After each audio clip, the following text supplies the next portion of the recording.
morning students. In this video lecture I am going to discuss new topic oogenesis. In previous video lecture we already discussed the spermatogenesis which takes place in the male. How can you define the term oogenesis? The process of formation of egg inside the ovary known as oogenesis. How it is different from spermatogenesis? These are the points. It starts at embryonic development. If we talk about the spermatogenesis, that start at the time of puberty. ठीक है. Next है spermatogenesis is continuous process and it is discontinuous process. तो ये सारे points हैं जिसकी वजह से oogenesis जो है वो spermatogenesis से क्या करता है, डिफर करता है. अब देखिए ये आपने जैसे स्पर्मेटोजेनेसिस की प्रोसेस को डिस्कस किया था, ऐसे ही oogenesis को डिस्कस करना है. oogenesis also contains 3 steps. First phase is known as multiplication phase, just like spermatogenesis. Second one is growth phase and third one is maturation phase. अब देखिए ये जो oogenesis है बेटा, ये फीटल डेवलपमेंट के टाइम पे स्टार्ट हो जाती है. आपके जो ओवोनिया होते हैं अप्रोक्सीमेट 7 लाख होते हैं. ये बर्थ के टाइम पे जब फीमेल फर्टिसाइड फीमेल चाइल्ड का जब बर्थ होती है तो ये कितने बचते हैं, 2 लाख हो जाते हैं. और प्यूबर्टी तक आते आते ये जो है 60 to 80,000 आपके बचते हैं. अब देखिए यहाँ पे ओवोनिया जो है वो क्या करेंगे, मल्टीप्लिकेशन फेज में जाएंगे और ये प्राइमरी oocyte में चेंज हो जाएंगे. प्राइमरी oocyte में जाने के बाद फर्स्ट म्योटिक डिवीजन में जाएंगे ये आपका. देन ये फर्स्ट पोलर बॉडी बनाएंगे. अनइक्वल डिवीजन होता है यहाँ पे, ये थोड़ा स्पर्मेटोजेनेसिस से डिफर करता है. फर्स्ट पोलर बॉडी बनेगी अनइक्वल डिवीजन में और ये आपका सेकेंडरी oocyte बनेगा जिसमें फर्स्ट पोलर बॉडी जो होती है अनइक्वल, ये सेकेंड म्योटिक डिवीजन में नहीं जाती है.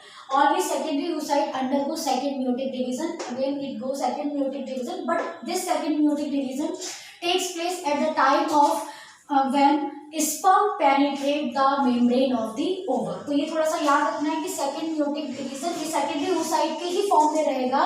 मतलब जब ओव्यूलेशन की प्रोसेस होती है तो ओवरी से जो है सेकेंडरी oocyte बाहर आता है, ना कि मैच्योर ओवा बाहर आता है. ये थोड़ा सा दिमाग में रखना है आपको. और जो है secondary oocyte further second meiotic division कब करेगा, जब स्पर्म जो है एक्रोसोम जो है वो ओवा की वॉल को जो क्या करेगा, पेनिट्रेट करेगा. उसी टाइम ये जो है सेकेंड म्योटिक डिवीजन में जाएगा. और फाइनली अनइक्वल डिवीजन होगा, सेकेंड पोलर बॉडी बनेगी और फाइनली मैच्योर एग और ओवम बन के क्या हो जाएगा, रेडी हो जाएगा. Now this ovum is ready for the fertilization. तो ये सारी चीजें हैं, ये oogenesis है. अब देखिए ये इतना सिंपल प्रोसेस नहीं है. यहाँ पे प्राइमरी oocyte जो सेकेंडरी oocyte में चेंज होता है, इसके बीच में जो है बहुत सारी स्टेजेस, मतलब आपकी जो है स्टेजेस आती हैं जिसमें प्राइमरी फॉलिकल है, सेकेंडरी फॉलिकल है और टर्शरी फॉलिकल है. तो ये सारी चीजें हम थोड़ा डिस्कस करेंगे यहाँ पे. प्राइमरी फॉलिकल, सेकेंडरी फॉलिकल और टर्शरी फॉलिकल. तो अगर हम बात करें डेवलपमेंट ऑफ ओवा इन द ओवरी, तो हमारा जो नेक्स्ट टॉपिक है डेवलपमेंट ऑफ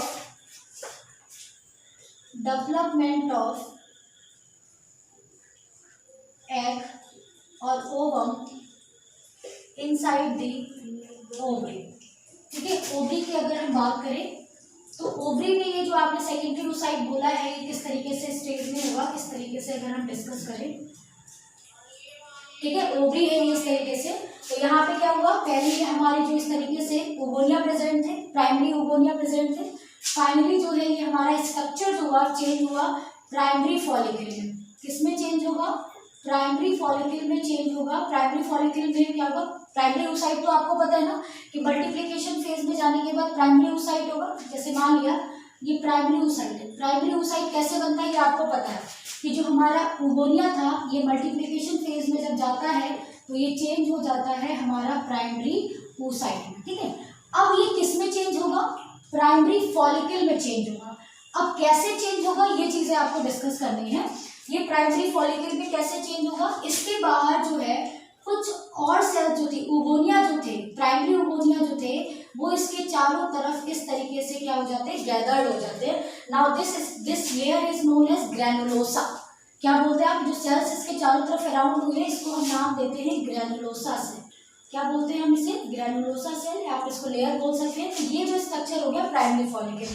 सीधी सी बात है कि जो हमारे प्राइमरी oocyte थे ये oogenesis में हम डिस्कस कर चुके हैं कैसे बना. प्राइमरी oocyte के बाद जो और ओगोनिया थे उन्होंने उसके चारों तरफ एक लेयर बना ली ना, उस स्ट्रक्चर को आप क्या नाम देंगे, प्राइमरी फॉलिकल। क्या नाम दिया आपने, प्राइमरी फॉलिकल। अब देखिए ये नेक्स्ट अब क्या होगा, एंटीरियर पिट्यूटरी जो है वहां से दो हार्मोन्स आपके रिलीज होंगे, LH और FSH, luteinizing hormone, follicle stimulating hormone, and these hormones act on the ovary which help to form the primary follicle or change the primary follicle into the secondary follicle as well as tertiary follicle। तो आपको पता होना चाहिए कि कौन से वो hormone है जो इनके फॉलिकल के डेवलपमेंट के लिए रिस्पॉन्सिबल है, luteinizing hormone and follicle stimulating hormone which is release from the anterior pituitary. ठीक है, ये सारी चीजें डिस्कस करेंगे। अब नेक्स्ट ये जो होगा ये हमारा जो है सेकेंडरी फॉलिकल में चेंज हो जाएगा यहाँ पे। अब सेकेंडरी फॉलिकल को कैसे डिफर करेंगे आप, सेकेंडरी फॉलिकल में ये आपका जो है प्राइमरी oocyte रहेगा, यहाँ पे फर्स्ट मेयोटिक डिवीजन हो चुका होगा, ये हमारा सेकेंडरी oocyte हो गया होगा, और यहाँ पे ये हमारी ग्रैनुलोसा सेल जो है वो होगी। तो ये फर्दर चेंज हो गया हमारा सेकेंडरी फॉलिकल में।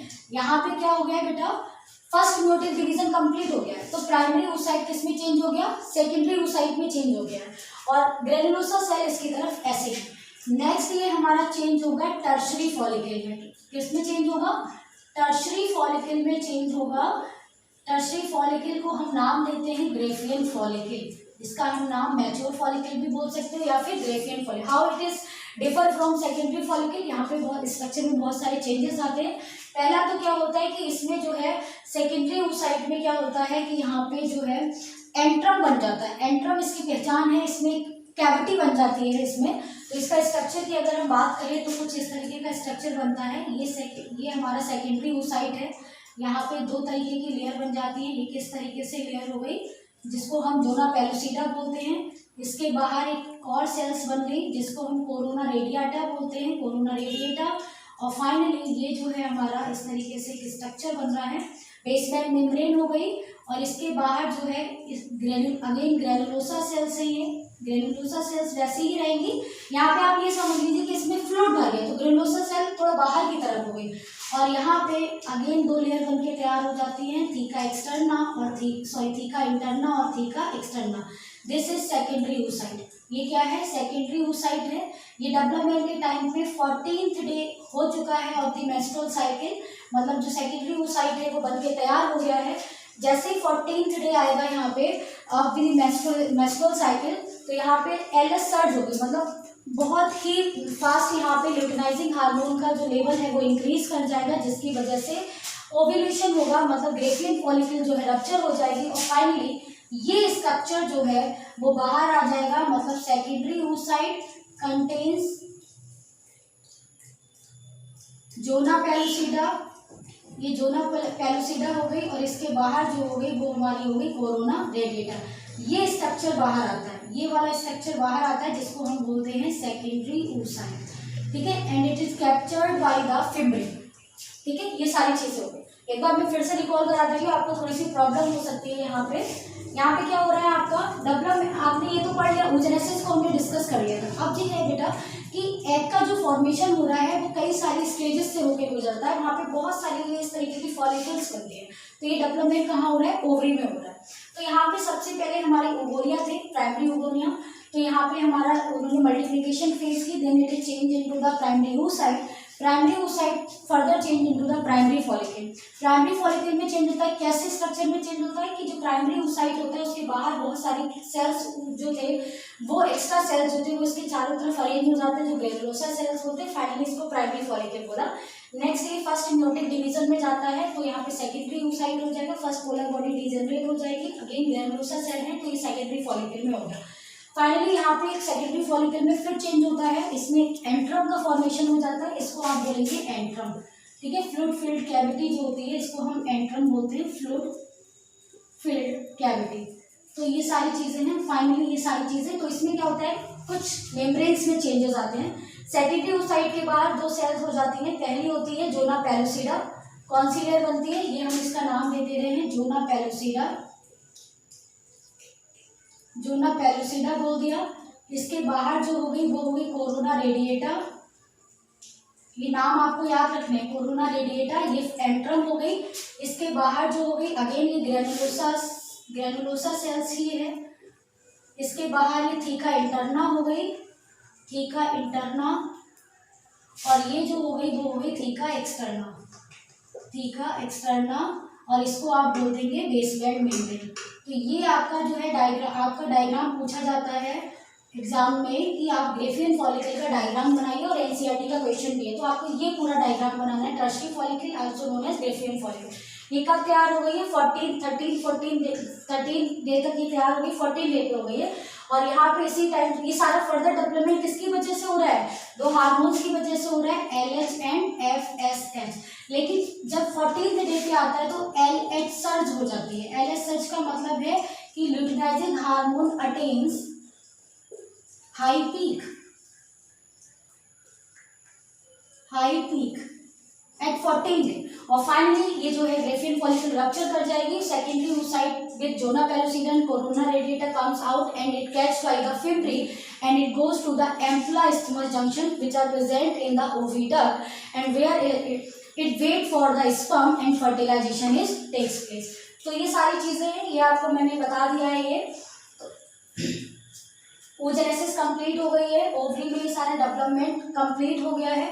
ओव्यूलेशन मैंने आपको बता दिया, द रिलीज ऑफ ओवा आप बोल सकते हो, वरना आप ये बोले secondary oocyte, finally secondary oocyte release हो रहा है ना, ये सारी चीजें secondary oocyte from the ovary known as ovulation. अब देखिए मेंस्ट्रुअल साइकिल को अगर हम डिस्कस करें, आप 10th में भी पढ़ चुके हो, ये सारी चीजें अब यहाँ पे डिस्कस करने की नहीं है जरूरत है।